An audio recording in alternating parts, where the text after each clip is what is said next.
दोस्तों, भारत के defence sector में ऐसा धमाका हो रहा है कि आप शॉक्ड हो जाओगे।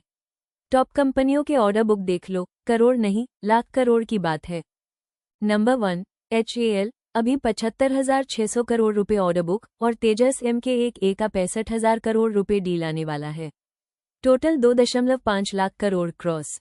नंबर 2, बेल, 74,453 करोड़ रुपए ऑर्डर बुक, रडा एवियोनिक्स का बादशाह।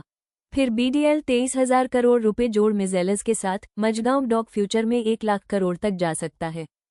कोचिन शिपयार्ड और GRSE भी 20,000 करोड़ रुपए जोड़ के साथ एक्सपोर्ट जीत रहे हैं। और सोलर इंडस्ट्रीज डिफेंस एक्सप्लोसिव्स में 15,500 करोड़ रुपए जोड़।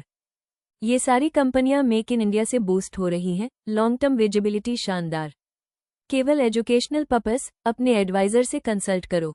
कमेंट में बताओ कौन सा डिफेंस स्टॉक सबसे स्ट्रॉन्ग लगता है। लाइक करो, फॉलो कर लो डेली अपडेट्स के लिए।